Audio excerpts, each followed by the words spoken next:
मार्च 2024 10वीं के वे बच्चे जो अंग्रेजी विषय लिए हुए हैं उनके लिए एक आखिरी ये लड़ाई है। समझिए, एकदम इम्पोर्टेंट क्वेश्चन का पूरा सेशन।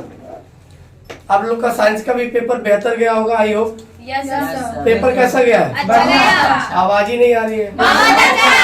बहुत अच्छा गया, अच्छी बात है। पढ़ाया हुआ में से आया था? Yes sir. आया था? Yes sir. तो आवाज यहाँ तो सुनाई देना चाहिए, ऐसा बोलो ताकि ये ना लगे कि हम अकेले पढ़ा रहे हैं अब बस बच्चे यस सर बोल के चले गए। पेपर जो भी था आपके टोटल वीडियो क्लिपिंग में से ही था, क्योंकि उसमें देखा गया है कि जो भी क्वेश्चन चाहे ऑब्जेक्टिव का हो, चाहे लघु उत्तरी का हो, चाहे दीर्घ उत्तरी का हो, पूरा पेपर पैटर्न मिल रहा है, एकदम कोई भी चेंजेस नहीं है। एक आध दो चार क्वेश्चन इधर उधर है और वो भी आपको पढ़ाया हुआ ही आया है। तो इस भरोसे पे आप लोग आ रहे हैं तो भरोसा करके जाइए, माँ सरस्वती की कृपा है, जो पढ़ा जाएगा वही आएगा। इंग्लिश का पेपर जो बेटा आपको देखने को मिलेगा उसमें सेक्शन ए एक पोर्शन होगा जो लगभग 20 मार्क्स का है। कितने मार्क्स का है? 20 मार्क्स का है। और इसमें जो बेटा पहला क्वेश्चन आएगा उसमें एक पैसेज देगा और उस पैसेज को पढ़ के उनमें से 3 क्वेश्चन ऐसे होंगे, क्वेश्चन नंबर 1, 2 एंड 3। उन तीनों का आंसर आपको उस पैसेज में ही मिलेगा। यानी वह ऐसा क्वेश्चन है जिसपे आप मेहनत नहीं करते हो तो भी आप पढ़ के आप क्वेश्चन कर सकते हो। पैसेज पढ़ेंगे क्या? तरीका यही है कि पहले आप क्वेश्चन पढ़ लो, क्वेश्चन के साथ साथ बेटा ऑप्शन पढ़ लेना, क्या ऑप्शन है, और उसके बाद पैसेज पढ़ना। तो कहीं ना कहीं वो क्वेश्चन का वर्ड या वो ऑप्शन का वर्ड वहां से टकराएगा तो वहां से आप आंसर फाइंड कर लोगे इजीली। तो 3 नंबर का तो आपका वैसे ही हो जाना है। लेकिन बाकी आगे के जो 4, 5, 6, 7, 8, 9, 10 ये बहुविकल्पी के प्रश्न आएंगे, वह आपके जो शॉर्ट स्टोरी है, ठीक है, उससे आएंगे आपके। यानी स्टोरी से आपने जो स्टोरी पढ़ा उसमें से वह क्वेश्चन रहेगा। तो कुछ महत्वपूर्ण क्वेश्चन लिखा गया है। बात कर बेटा पहले क्वेश्चन की, तो वेरी वेरी इंपॉर्टेंट है, लग रहा है 2024 में भी आएगा 100%। और एक चीज ध्यान देना, वीडियो के जिस क्लिपिंग में मैंने जिस क्वेश्चन पे 2024 लिखा है वो तो 100% आपके पेपर में छपा हुआ मिला है, चाहे मैथ हुआ, चाहे साइंस हुआ, चाहे हिंदी हुआ, ठीक है, या संस्कृत का। आप देखना एक बार तो उसमें आपको टोटल मिलेगा। ऐसा हुआ कि नहीं हुआ है? हुआ है। Yes sir. फिर से आवाज नहीं आ रही है? Yes sir. तुम लोग हनुमान हो? हनुमान जी जब त्रेता युग में हनुमान जी जब थे तो उस समय क्या हुआ, जब सीता जी का पता लगाना था तो वो कहे कि मैं समुद्र कैसे लांग पाऊंगा, वो भूल गए थे अपनी शक्ति को। तो जामवंत आए, कहे तुम भूल गए अपनी शक्ति को, बचपन में तुम उड़ गए थे और सूर्य देव को ही निगल गए थे। अब उनको शक्ति का पता चला रही है, जब बचपन में मैं ऐसा कर सकता हूँ तो अब तो मैं बहुत बड़ा हो गया हूँ, कुछ भी कर सकता हूँ। और उसके बाद एक पैर पटके जय श्री राम बोले, उड़ गए, तनाक दे लंका पहुंच गए। और सिर्फ लंका पहुंचे ही नहीं, वहां पहुंचने के बाद पूरा लंका तहस का नहस कर दिया। सीता मैया के पास मिलने आए और हाथ जोड़ के खड़े हो गए, कहे मैं तो राम का दूत हूँ, मैं कुछ किया नहीं, मैं बस आ गया यहाँ पे, मुझे भूख लगा, मैं फल खाना चाहता हूँ। वही जब बाग बुग तोड़ते हैं तभी तो वो बुलाता है, कुछ में आग लगवाता है रावण। तो सोचो, राम जो थे, राम के पास सब कुछ था, लेकिन उन्हें श्राप मिल गया था कि भाई आपको याद नहीं आएगा, कोई याद कराएगा तो आप अपनी शक्ति को पहचान पाओगे। तो आप लोग भी वही हो, तो आपको याद कराना पड़ रहा है। बोर्ड परीक्षा आ रही है तो आपको याद कराना पड़ रहा है कि ये चीजें याद रखना, ठीक है?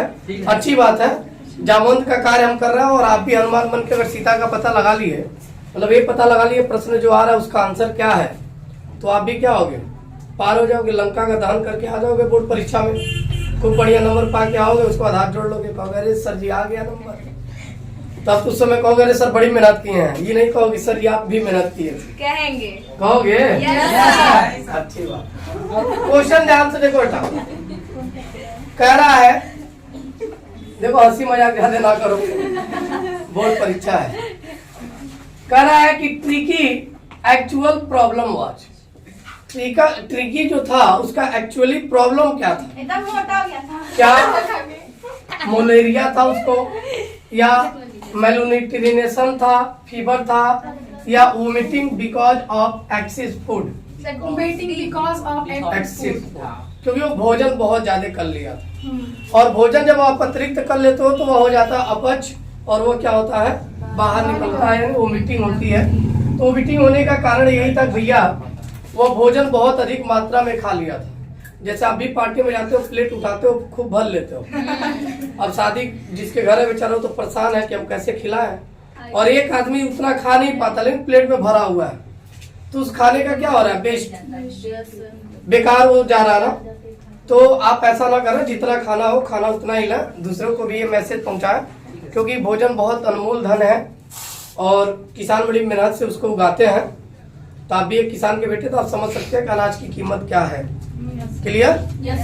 तो शादी विवाह में बस उतना ही लें जितना आप खा सके। आवश्यकता से ज्यादा लेकर वेस्ट करने की या फेंकने की आवश्यकता नहीं है। वह भोजन बचेगा तो कोई और खाएगा। क्लियर? या तो बहुत ज्यादा खाएंगे तो ट्रिकी जैसा हाल होगा आपका भी, और आप भी वोमिटिंग के शिकार होंगे। डॉक्टर के पास जाएंगे, इलाज करेगा, पैसा भी लेगा, तो पता चला फ्री का दाना तान के खाना, और जब हलचल मच गया तो फिर डॉक्टर के पास जाना। तो ये काम ना कीजिए। क्लियर? मिस्टर उम्प्रेवाज क्या थे भाई ये? उम्प्रे कौन थे, कौन थी? पुअर लेडी थी, सेल्फिश थी, रिच लेडी, रिच लेडी थी, बहुत धनवान थी। कौन थी? Rich lady. फिर करा एट द क्लिनिक। अब क्लिनिक पे गया कौन? The doctor gave tricky. अब ट्रिकी जब क्लिनिक पे गया तो डॉक्टर ने क्या एडवाइस दिया? तो जाहिर सी बात है, जब आपने भोजन बहुत ज्यादा कर लिया, अपच हो गया, तो यही कहेगा ना, भोजन अब लाइटली लीजिएगा, यानी हल्का लीजिएगा, कम मात्रा में लीजिएगा। लेकिन इसको क्या मिला? Fruit and vegetable, injection, no food for 2 days या चॉकलेट। क्या दिया? No food for 2 days। बेटा आपको याद है, बोलो, सभी लोग बोलोगे तो अच्छा लगेगा। Who was mister Umprey? कौन थे भाई ये? मेड थी या केयरटेकर थी, नर्स थी या मिस्ट्रेस थी? भाई मिस्ट्रेस। क्या थी? कोई doubt? Who was the thief? चोर कौन था in the story the thieves story? एक चैप्टर आप में द थीफ्स स्टोरी, उसका चोर कौन था? हरि सिंह। तुम लोग नहीं थे? नहीं। ठीक है। फिर यही एक क्वेश्चन रिलेट करके पूछ सकता है, who is the narrator of the story the thieves story? Hari Singh इसका भी हरि सिंह थे। कौन थे? हरि सिंह। यानी इनका भी आंसर क्या होगा बेटा? हरि सिंह। हरि सिंह। कोई डाउट? No sir. कर लोगे? यस सर, आगे और इम्पोर्टेंट क्वेश्चन देखा जाए, यस सर। देखते हैं। एक चीज ध्यान दो बेटा, लाइट है नहीं तो बोर्ड पे यहाँ पे लगभग शाइनिंग आ रहा है, तो लाइट न होने की वजह से ये जो बोर्ड पे शाइनिंग है उसको आप इग्नोर करना। वीडियो देखते वक्त जब बातों को सुनोगे तो आंसर याद रहेगा, तो आप कर सकते हो। ये ऐसा ऑब्जेक्टिव क्वेश्चन है, ठीक है। यदि हम बात करें बेटा 7वें नंबर क्वेश्चन की, वेरी वेरी इंपॉर्टेंट है, और 2024 में समझ लो ये भी आ सकता है, ठीक है। इस बार जो लिखे हैं लगभग पूरे में से बेहद इंपॉर्टेंट है, कम से कम 2-3 तो मिल जाएगा, ठीक। बात करते हैं बेटा, mister Jaffers the constable had to arrest a man without, यानी जो मिस्टर जॉपर है यह एक कांस्टेबल है, लेकिन किसी व्यक्ति को अरेस्ट कर लिए, किसके बिना? क्या है? A head, legs, eyes, glasses. तो किसके बिना किए थे? ए हेड के बिना। क्लियर? Yes sir. अगले प्रश्न की बात करें बेटा, where did Griffin stay at Iping? तो आइपिंग में वह कहाँ रुके हुए थे? भैया कहाँ रुके थे? In an inn. कोई doubt? No sir. Richard Ebright was, अब रिचर्ड इब्राइट जो थे वह कौन थे? एक्टर थे, सिंगर थे, इंजीनियर थे या साइंटिस्ट। तो ए साइंटिस्ट। तो आंसर क्या होगा? साइंटिस्ट। बातें समझ में आ रही हैं? Yes sir. यहाँ बेटा डैश किया हुआ है, कह रहा इनक्रेज्ड इब्राइट in his interest in learning, यानी सीखने में इब्राइट की मदद कौन करता था? तो वह मम्मी करती थी, भैया मम्मी सबकी करती हैं। तो हिज मदर पापा भी करते हैं Yes. लेकिन वो Money. थोड़ा कम दूसरे हिसाब से करते हैं। Yes, sir. थोड़ा बहुत नहीं पढ़ोगे 2 लाफा लगाएंगे कहीं बैठ जाओ पढ़ने, तो रोते हुए पढ़ाते। लेकिन मम्मी समझा समझा के पढ़वाती हैं कि पापा बड़ी मेहनत से पैसा ला रहे, बेटा बर्बाद ना करो, तुम मेहनत से पढ़ लो जब तक है हम लोग, नहीं तो फिर तुमको कौन देखने वाला। लेकिन बच्चों को समझ में कहाँ आता है, नहीं आता है। समझ में आ गया बेटा? भी नहीं, आ गया। जब तुम भी पिताजी बन जाओगे। जैसे पिता का दर्द बेटा होने पे नहीं समझता है इंसान, पिता का दर्द समझा है मैंने पिता बनकर। तो जब आप पिता बनोगे, आपका बेटा आपका बात नहीं मानेगा, तब लगेगा कि हाँ मेरे पिताजी सही कहा करते थे। इसलिए आज आप मानोगे तो आपका भी बेटा बात मानेगा। Yes. कर the writer of the lesson, यानी इस लेसन के राइटर कौन है? The making of a scientist, chapter का नाम है the making of a, Scientist. और इसके राइटर कौन है बेटा? Robert W Peterson. पहला ऑप्शन ही सही है। रिचर्ड इब्राइट भाई उसके वो थे, नरेटर कर सकते हो, और एक थे सिन चेयर लिविंस, तो ये तो थे नहीं। कौन थे? Robert W Peterson. कोई डाउट? No, sir. कर रहा है मटिल्डा ऑलवेज रिमाइंड, ये हमेशा क्या मतलब इनको लगता था भाई हम खुश हैं ना खुश हैं, वही थी ना, हैप्पी अनहैप्पी, तो अनहैप्पी ही था।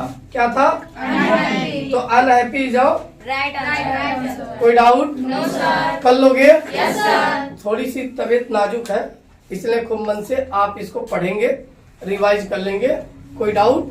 No, sir. इसलिए कम चिल्ला रहे हैं। क्लियर है बातें? Yes, sir. हाँ, कहोगे तो चिल्ला देंगे, ऐसा नहीं, लेकिन नहीं, फिर sir, ऐसा नहीं, तबीयत sir. खराब हो जाएगा, अगला बैच नहीं पढ़ा पाएंगे। नहीं, sir. No, sir. इसलिए नॉर्मल पढ़ा रहे हैं कि सब बच्चे पढ़ रहे हैं। क्लियर? Yes, sir. ठीक है बेटा, इसको नोट ध्यान दो बेटा। नेक्स्ट क्वेश्चन है कि Mrs Loisel suffered from, Mr Loisel जो थी वो सफर्ड फ्रॉम कहाँ से यात्रा की? तो the property of her apartment, the Sobi walls and the walk chairs. ये तीनों के लिए इनकी जो सफर थी, जो यात्रा थी, ये तीनों चीजों के लिए थी। यानी आंसर क्या होगा बेटा? ऑल ऑफ दिस, यानी ए बी सी तीनों ऑप्शन और सही होगा, और डी वाले पे लाके टिक कर लेंगे। कोई डाउट? No, sir. अगले प्रश्न पे ध्यान दे बेटा। तो कह रहा है रामलाल्स इल्डर डॉटर वाज, यानी जो रामलाल थे उसकी इल्डर डॉटर जो बड़ी बेटी थी उसका क्या नाम था? राधा. राधा। तो Radha is daughter of Ramlal. Clear? Yes, sir. अगला प्रश्न बेटा, रामलाल हैड 7 सन, कितने बच्चे थे इनके? 7 थे, लेकिन 7 में से बेटा 3 बेटे और 4 बेटी. बेटियां थी, यानी 3 सन्स एंड 4 डॉटर पे आप टिक करोगे। कोई डाउट? No, sir. प्रश्न पूछता है कि the tehsildar told Ramlal to send his daughter to school या मैरी हिज डॉटर। 2 ऑप्शन नहीं लिखा, जगह नहीं था, वो गलत वाला था, नहीं लिखा। Send his हाँ, daughter very to good. school. Very good. Send his daughter to School. School. कोई doubt? No, sir. Holi was the daughter of, किसकी पुत्री थी भैया? नंबरदार रामलाल. नंबरदार रामलाल। क्लियर? Yes, sir. अगला प्रश्न बेटा कभी नहीं पूछा है, लेकिन इस बार यही पूछेगा 2024 में। ग्रिफिन वॉज अ, ग्रिफिन कौन थे? साइंटिस्ट थे बेटा। कौन थे? Scientist. याद करके जाना, ग्रिफिन जो थे वो कौन थे? एक साइंटिस्ट थे। इस बार इनका क्वेश्चन आएगा, और बाकी जो बताया गया वो भी बेहद इंपॉर्टेंट है। 18 क्वेश्चन बताया है, 18 में से कम आपको प्रश्न मिलेगा बेटा, तो 12 से 15 के बीच में मिलेगा। क्लियर? Yes, sir. और बाकी 3 क्वेश्चन आपका वो हो जाएगा जो पैराग्राफ से आएगा। और भी जो चीजें उसको बता रहे हैं, इतना आप पहले कंफर्म कर लीजिए। क्लियर? इसमें कोई डाउट हो तो पूछ लीजिए। किसी को कोई डाउट है? No, sir. पक्की बात? Yes, sir. चलिए आगे बढ़ते हैं, कुछ नहीं है खास, बस नोट कर लीजिए और तैयार करके रहिए। एक बार वीडियो क्लिपिंग सुनोगे बेटा तुरंत याद हो जाएगा, रटने की आवश्यकता नहीं पड़ेगी, केवल एक बार वीडियो क्लिपिंग सुन लेना। क्लियर है? तो 20 अंकों का आपका ऑब्जेक्टिव आना है, जिसमें प्रोज, शॉर्ट स्टोरी, सप्लीमेंट्री सब मिला के आपको ऑब्जेक्टिव पूछेगा। डबल वो इम्पोर्टेंट बता दिया गया, और भी आप पढ़ लेंगे अपने स्तर से। ध्यान दो बेटा, सेक्शन बी जो है बेटा ये 50 अंकों का है, और ये पूरा रिटेन एग्जाम है। मतलब इसी में आपका शॉर्ट आंसर, लॉन्ग आंसर, ठीक है, पैसेज, पैराग्राफ, एप्लीकेशन, आर्टिकल सब कुछ आ जाएगा। पढ़ना क्या है वो ध्यान दो। पहला बेटा क्वेश्चन 21 नंबर का जो बनेगा, सॉरी 21 नंबर वाला क्वेश्चन, जो लगभग 4 क्वेश्चन आएंगे और 1-2 अंकों का होगा, यानी 8 अंकों का लगभग ये पेपर होगा। पहला क्वेश्चन 21 नंबर वाला 8 अंक, लेकिन वो 8 अंक बेटा पढ़ने की आवश्यकता नहीं है, वह आपके हाथ में है। पैसेज देगा, आंसर भी उसी पैसेज में है। मतलब यदि क्वेश्चन को हम अच्छे ढंग से पढ़ के दोबारा पैसेज को पढ़ेंगे तो आंसर जल्दी फाइंड कर लेंगे और उसका आंसर लिख के हम 8 अंक तो ये अर्जित कर सकते हैं। ये 8 अंक बेटा हमारे हाथ में, आपके हाथ में है। इसको 2-3 पैराग्राफ, मैंने 2 पैराग्राफ लिख दिया, the good use for the use which wealth वाला ये पैराग्राफ, और दूसरा ये प्रैक्टिस करके जाना बेटा। प्रैक्टिस किए रहोगे तो दूसरा आंसर ढूंढने में, यानी तीसरे चौथे पैराग्राफ से या पैसेज दे दिया तो उससे आंसर ढूंढने में कठिनाई नहीं होगी। कैसे आप प्रैक्टिस करोगे? पहले क्वेश्चन पढ़ोगे, क्वेश्चन पढ़ने के बाद फिर पैसेज पढ़ोगे और आंसर अपना रिटर्न करने के बाद चेक करोगे क्या मैंने जो लिखा वो सही है या गलत है, तो आप उसको संशोधन कर लेना अपने आप से। बातें समझ में आ रही है? क्वेश्चन नंबर 22 बेटा मैंने नीचे लिख दिया है, इसमें लेटर एंड एप्लीकेशन आएगा। लेटर एंड एप्लीकेशन बेटा आप write a letter to your friends inviting to attend your sisters और brothers marriage party, birthday party भी हो सकता है। यदि आप मैरिज पार्टी तैयार करोगे तो बर्थडे पार्टी हो, चाहे मैरिज पार्टी हो, चाहे कोई भी पार्टी हो, आप उस पर लिख लोगे। क्लियर? आप इसको पढ़ के जाना, बोर्ड परीक्षा में आपको छापा मिलेगा, 100% यही आएगा। दूसरी चीज बेटा, write a letter to your father requesting him to, किस लिए?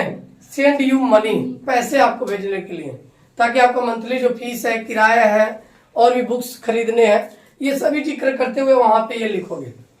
लेकिन 2 एप्लीकेशन, एक लीव एप्लीकेशन छुट्टी का, आप बचपन से पढ़ते आए हो, बोर्ड परीक्षा में बार बार जिक्र कर देता है, कभी कभी 5 दिन की छुट्टी के लिए प्रिंसिपल को पत्र लिखिए। एक फुल फी कंसेशन, अगर ये नहीं आ गया बेटा तो 100% फुल फी कंसेशन छपा मिलेगा। तो ये दोनों जरूर पढ़ के जाइएगा। पिताजी वाला भी पढ़ लीजिएगा, पैसा मंगाना है भाई, आज पढ़े रहोगे तो आगे भी काम आएगा। बात समझ में आ रही है? पापा से पैसा मांगोगे तभी तो दोगे, हमको नहीं, और भी जो आपकी जरूरत की सामान है जब लोगे दुकानदार से। बातें समझ में आ रही है? क्वेश्चन नंबर 23 बेटा, article a visit to a zoo, ये पढ़ के जाना, और एक फेस्टिवल सेलिब्रेशन पढ़ लेना जिसमें इंडिपेंडेंस डे आपका इंपॉर्टेंट है। ठीक, तो ये इंडिपेंडेंस डे और दूसरा ए विजिट टू जू, ये जू चिड़ियाघर में जब आप जा रहे हो तो उसका पूरा दृश्य अवलोकन जो किए हो आपको उसको लिखना है। ठीक है? फेस्टिवल बेटा दिवाली भी आ सकता है, होली भी आ सकता है, तो इसलिए फेस्टिवल जब आप पढ़े तो उसमें ऐसा पढ़ा कि जो चीजें उसमें कुछ कॉमन चीजें होती है वो हम यहाँ भी लिख सकते हैं। ठीक है? तो पढ़ के जाइएगा, लेकिन मूल रूप से ए विजिट टू चिड़ियाघर और इंडिपेंडेंस डे यह दोनों पढ़ के जाइएगा। क्लियर? कोई डाउट? अब आगे ध्यान दो बेटा, एक चीज और ध्यान देना, आर्टिकल तो लिख लोगे, रिपोर्ट एक फोटो दे देता है, फोटो में कोई पौधा लगा रहा है तो कोई कुछ कर रहा है, तो पर्यावरण प्रदूषण को देखते हुए उस पर आपको लिखना रहता है आर्टिकल। फिर पैराग्राफ यानी कुछ लाइन लिख के दे देगा, 8-10 लाइन, उसको कंप्लीट करना होता है। तो जब बिल्कुल कुछ नहीं समझ में आएगा तो पैराग्राफ आप पढ़ोगे तो आगे आप बढ़ा के लिख सकते हो, तो उसको कंप्लीट करके आना, छोड़ के कतई मत आना। क्लियर है? Yes sir. कुछ भी छोड़ना नहीं है। क्वेश्चन नंबर 24 बेटा, narration, active voice, passive voice, punctuation और translation to the following into English, यानी हिंदी दिया रहेगा, इंग्लिश ट्रांसलेट करना 4 अंक का बेहद इंपॉर्टेंट है। 1-2 प्रैक्टिस कर लेंगे तो आप खुद कर सकते हैं, इसको पढ़ने की भी आवश्यकता नहीं है। लेकिन ये नरेशन 2 अंक का आएगा, एक्टिव पैसिव 2 अंक का आएगा, पंचुएशन इसको पुनः मैं कल करा दूंगा जितना भी बकाया लग रहा है। ठीक है? लेकिन इतनी तैयारी बेटा कल करके आप आइए, क्योंकि 4 को ही आपका पेपर है। बातें समझ में आ रही है? Yes sir. तो टोटल बेटा अच्छे से तैयार कर लो। आज के लिए ऑल दी बेस्ट। जो पढ़ो आपके एग्जाम में वही आए। माँ सरस्वती देख रही है कि गर्मी में आप पढ़ रहे हो, बिना लाइट के पढ़ रहे हो, पंखा भी नहीं चल रहा है, गर्मी हो रही है, भरे हो आप लोग, मान लो सबको समझ में आ गई बातें जितनी बताया है। Yes sir. मुंडी ना हिलाओ 5 किलो का। यस बोलो या नो बोलो। आई समझ में? अभी कुछ लोग मुंडी बस हिला रहे हैं। समझ में आ गई बात? पक्की बात? तैयार हो जाएगा? तो जाइए, all the best. Kalyan English में वही आएगा जितना पढ़ाती है। ओके, जाओ।